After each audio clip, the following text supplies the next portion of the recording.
तो अब स्टार्ट करते हैं आर्टिकल 14। आर्टिकल 14 की परिभाषा कुछ इस तरह से है। The state shall not deny to any person equality before the law और the equal protection of the laws within the territory of India. यानी कि स्टेट किसी को भी डिनाई नहीं करेगा, किसी भी पर्सन को इक्वालिटी बिफोर लॉ और equal protection of laws India की टेरिटरी के अंदर। चलिए अब इसे और अच्छे तरीके से समझते हैं। ये है हमारा प्यारा भारत और इसके अंदर कई तरह के पर्सन्स रहते हैं। कोई हिंदू है, कोई मुस्लिम है, कोई क्रिश्चियन है और कोई रिच है तो कोई पुअर। तो इसके अंदर हमें डाइवर्सिटी देखने मिलती है। तो अब आर्टिकल 14 के अंदर दो कंसेप्ट दिए गए हैं जो कि है इक्वालिटी बिफोर लॉ और इक्वल प्रोटेक्शन ऑफ लॉज। जो इक्वालिटी बिफोर लॉ है वो एक ब्रिटिश कंसेप्ट है और equal protection of laws American constitution से लिया गया है। अब बात करते हैं इक्वालिटी बिफोर लॉ की। तो आपने इस लेडी जस्टिस को तो देखा ही होगा।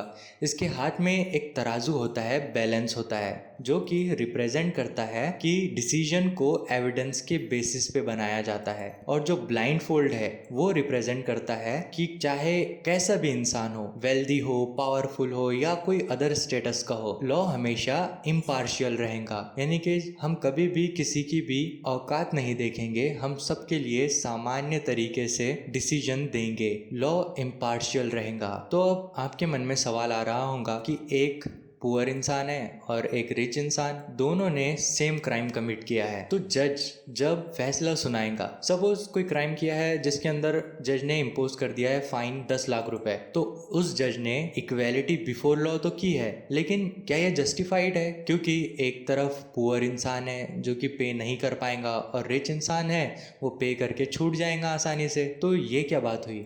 तो यहीं पर कंसेप्ट आता है इक्वल प्रोटेक्शन ऑफ लॉज, जो कि हमें बताता है the like should be treated alike without any discrimination. यानी कि जो सेम कैटेगरी के लोग हैं उन्हें सेम तरीके से ट्रीट करना चाहिए बिना किसी डिस्क्रिमिनेशन के। और ये हमें बताता है एक रीजनेबल डिस्क्रिमिनेशन के बारे में। चलिए इसी भी एक एग्जाम्पल के साथ समझते हैं। सपोज सेम क्राइम कमिट किया गया है एक एडल्ट द्वारा और एक माइनर द्वारा। सपोज दोनों ने मर्डर किया है, तो जो एडल्ट इंसान है उसको लाइफ इम्प्रिजनमेंट होगी और जो माइनर है उसको मैक्सिमम 3 साल की ही इम्प्रिजनमेंट हो सकती है।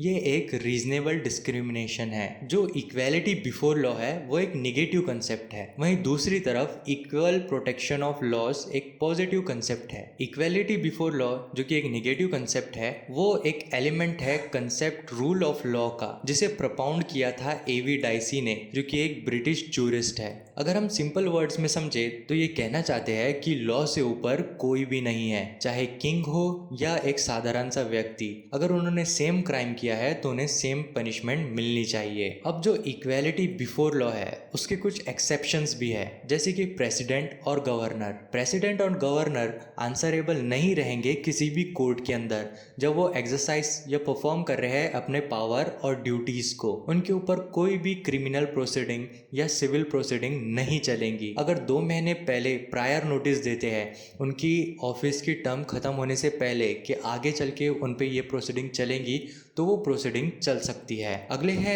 एमएलए और एमपी। इनको भी एक्सेप्शन मिली है इक्वालिटी बिफोर लॉ से। No MLA MP shall be liable to any proceeding in any court in respect of anything said and vote given by them in parliament और एनी कमेटी देयर ऑफ। यानी कि वो किसी भी court में liable नहीं रहेंगे जो भी उन्होंने कहा है या कोई भी वोट किया है उसके लिए। नेक्स्ट इसमें आते हैं प्रेस या मीडिया। प्रेस और मीडिया के अंदर साधारण इंसान भी इंक्लूडेड होता है। Court can not take any action against a person doing true news reporting, publishing reporting related to proceeding of either house of parliament of legislature of state. यानी कि अगर कोई सही न्यूज दे रहा है, ट्रू न्यूज दे रहा है, तो उसे भी आप कंपेल नहीं कर सकते। नेक्स्ट आते हैं फॉरेन सॉर्वेंट्स। फॉरेन सॉर्वेंट्स के अंदर फॉरेन रूलर्स, एम्बेसडर्स और डिप्लोमेट्स आते हैं जो कि इम्यून होते हैं कोई भी क्रिमिनल और सिविल प्रोसीडिंग्स से। और साथ ही साथ यूएनओ और उसकी एजेंसीज भी इंजॉय करती है डिप्लोमेटिक इम्यूनिटी।